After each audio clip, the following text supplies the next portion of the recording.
keep the military aid flowing to Ukraine, and keep tightening the restrictions on Russia's economy to weaken Putin's war machine and bring him to the table.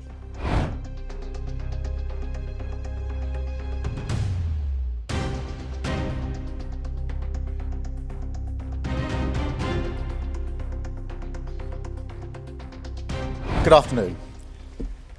This morning I convened the largest, strongest group of countries yet behind a just and lasting peace in Ukraine.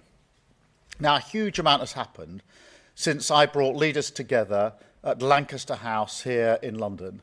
That was just 2 weeks ago. President Zelensky has shown once again, and beyond any doubt, that Ukraine is the party of peace. Vladimir has committed to a 30-day unconditional ceasefire, but Putin is trying to delay, saying there must be a painstaking study before a ceasefire can take place.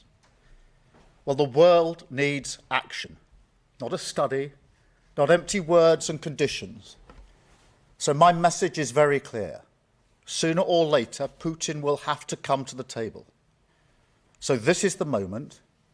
Let the guns fall silent.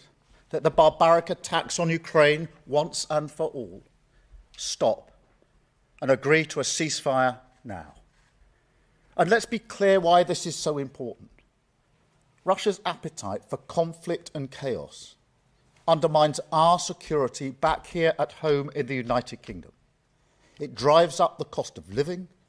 It drives up energy costs. So this matters deeply to the United Kingdom.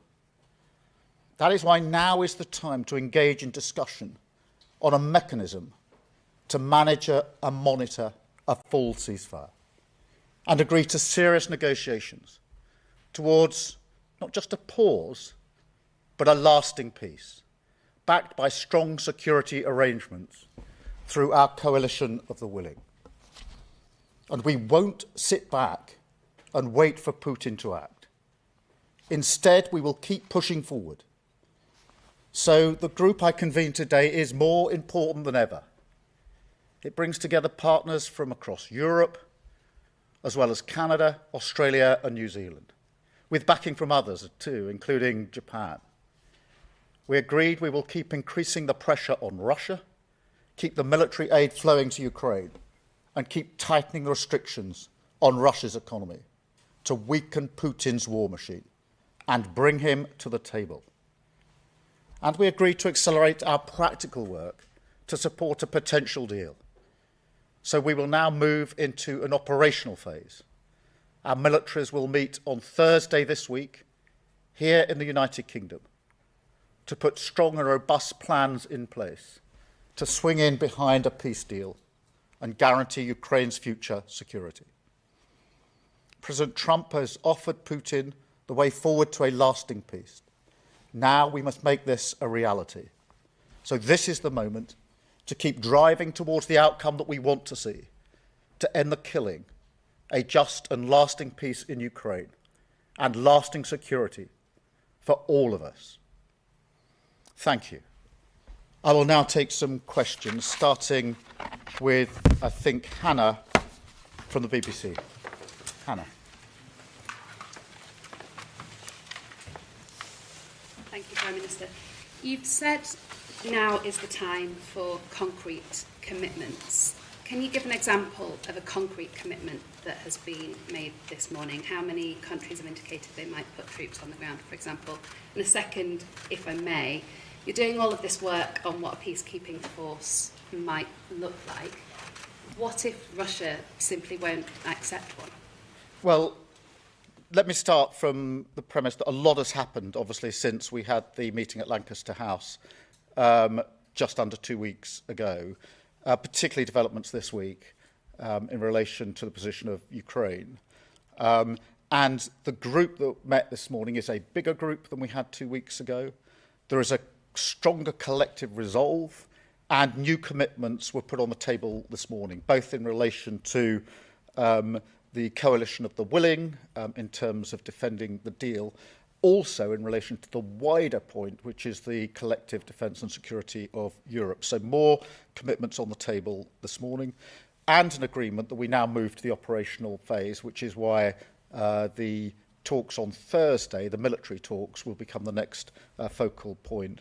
There was a wider agreement this morning, which was that the yes but from Russia is not good enough, and that we agreed collective pressure will be put on Russia from all of us who are in the meeting this morning. So I'd say overall we are successfully gathering political and military momentum.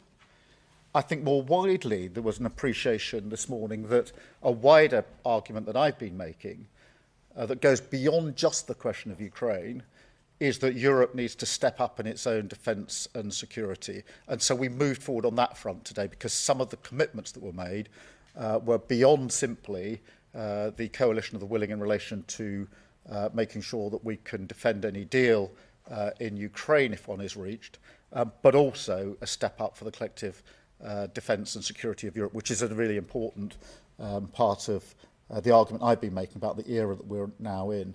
In terms of Russia's position, I think it's really important at this point that we put maximum pressure on Russia. This yes but is not good enough, and that's why the collective resolve this morning was to put pressure, and we can collectively put pressure on Russia. There were a lot of countries represented this morning, a very strong collective resolve. And so I think we made real progress this morning, and that momentum and that resolve by a number of countries and making sure we continue to be forward-leaning is really important. Thank you very much. I've got Harry from ITV. Thank you, Prime Minister. What you haven't mentioned today is a US security backstop. Have you concluded that Donald Trump isn't prepared to provide a security backstop? And do you think this coalition of the willing can defend Ukraine without the support of the US? And secondly, if I may, you've talked about a full ceasefire agreement. At the moment, President Putin is suggesting he's not willing to agree to a 30-day ceasefire. What hope have you got of getting a long-term lasting peace? Well, look, firstly, the position on the US hasn't changed. I've been clear that it needs to be done in conjunction with the United States. As I think you know, we are talking to the US on a daily basis. My NSA was over there yesterday, it just arrived back this morning. So the position on doing this in conjunction with the United States hasn't changed, and that's why we're having the detailed discussions that we are. On your wider challenge, that Putin is saying yes, but we need to get him to yes and get round the table. And I do believe we can apply collective pressure to that end. 2 weeks ago, I was challenged on whether we'd even get as far as we've got now. We have moved forward, and that is good. We now need to move forward again. And I think that having a collective resolve, which is a demonstration of the sort of momentum that we're building up now, political momentum, which is important to keep many allied countries on the same page, but also the military momentum, which will go into Thursday's meeting now, which is very much an operational planning meeting. Thank you very much. Sam from Sky. Sam Coates, Sky News. Prime Minister, I'm struggling to work out what the coalition of the willing actually does on the ground. As far as I understand it, UK troops couldn't fire at Russian troops. If Russian troops opened fire, we couldn't retaliate, and nor could anybody else, because of what that would provoke. So is it just some kind of slightly more tepid training mission in reality? What's the basis on international law? What's the remit? And why couldn't the UN be involved? Well, the operational meeting is where the discussions are taking place as to what the capabilities will be. I've indicated a willingness for the United Kingdom to play a leading role in this, and indicated that if it's necessary, that will be troops on the ground and planes in the sky. There are different capabilities from different countries, but those are the operational discussions that are going on in relation to what this coalition of the willing will be able to provide. But obviously, we've got to get a deal first, so there's the pressure that needs to be put on to Russia to get around the table, to get the deal. Then there's a question of a ceasefire for a possible short period, and then the lasting peace that we need to see. But if there's going to be lasting peace, there's going to have to be security arrangements. I've been clear and unwavering about this. because we know from history, recent history, that a deal without security arrangements is not something which Putin respects. And therefore, it's in all of our interest to make sure the security arrangements are robust enough to defend the deal and to hold the peace. Otherwise, we'll repeat the history of recent years where Putin will breach the line again. Thank you. Caroline from the Sunday Times. Prime Minister, the Russian leader has said his nation needed guarantees before it would consider the 30-day ceasefire, and later urged Ukrainian troops in the Kursk region to surrender. Given the obvious advantage to Putin of a delay, what are the pressures that you can now use to bring Russia to the table? You've talked in your statement about sanctions. Are you now willing to seize those frozen Russian assets? And also, what is your message to President Trump about the urgency of the situation now, that he must be part of the coalition to bring Putin to the table? I think there are 2 points of pressure. The first is more military capability for Ukraine, and fresh commitments put on the table this morning in that regard. So this group is moving forward on that. That's short-term military capabilities and longer-term military capabilities, because we also see Ukraine playing its own part in any security arrangements, which is very important. In terms of the sanctions, yes, we want to tighten the sanctions still further, and we discussed this morning how much further we can go, including the question of frozen assets. That is a complicated question, as I think everybody appreciates. So we discussed further sanctions that have got nothing to do with the assets, which we will take forward as a result of this morning's discussion, but also a continuing discussion about what more can be done on the assets themselves. Thank you. Mikey from the Sunday Mirror. Hi, Prime Minister.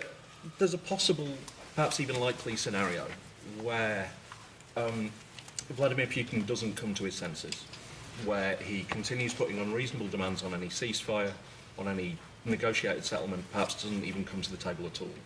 And in that scenario, we can't be certain that Donald Trump is going to side with us and not with him. What's plan B? Well, firstly, we need to put Ukraine in the strongest possible position for whatever comes next, which has been my consistent position, whether that's around the table, which is what I hope it will be in negotiations, or if that doesn't come to pass. Secondly, on the US, and Caroline, I'm sorry, you also asked me about the US. We are obviously talking to the US every day about what happens next.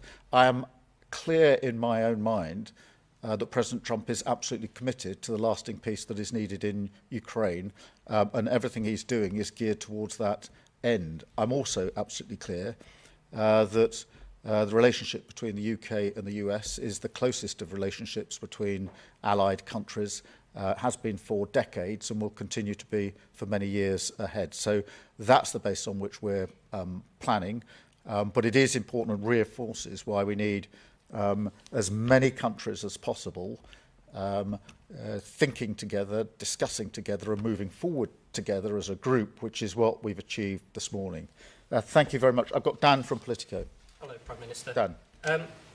Former White House advisor Fiona Hill, who's working on your defence review, believes that there's going to be a proliferation of countries seeking to obtain nuclear weapons as a result of the combination of what President Putin is doing and the fact that they think that they can no longer rely on the US to come to their aid.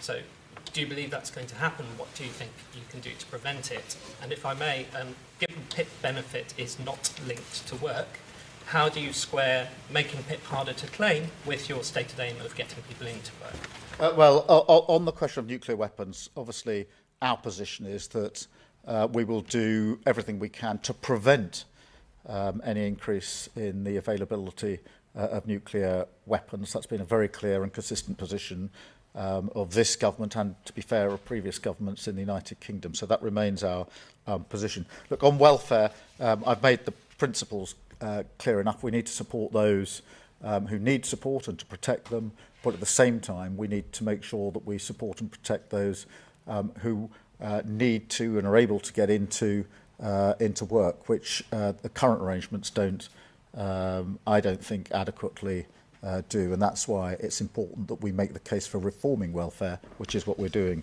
And I've got Anna from the Mail on Sunday.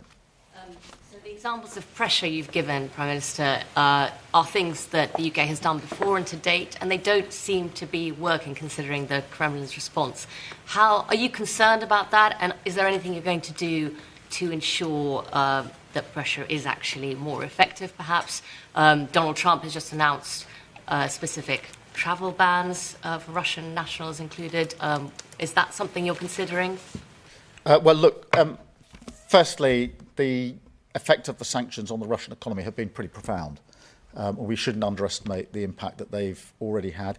And by doubling down and increasing the sanctions, that will cause even more pressure and pain on the Russians, in combination with what President Trump is indicating would be the consequences as he sees it and the action that he proposes to take. So that's quite a combination.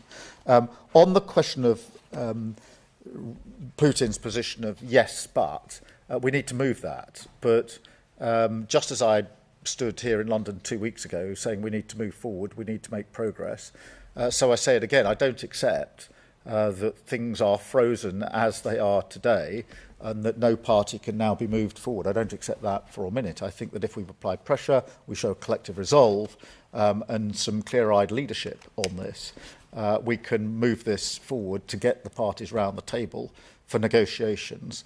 And what then needs to come out of that is the just and lasting peace that everybody wants, not least the Ukrainians, and which is very important to the defence and security of Europe, and very important to the United Kingdom, because the impact of what happens in Europe always washes up on our shores, and it's already impacted us quite profoundly in the last 3 years. And that's why I think it's always important to appreciate that what's happening internationally is having a huge impact on us domestically. Thank you very much indeed. Thank you.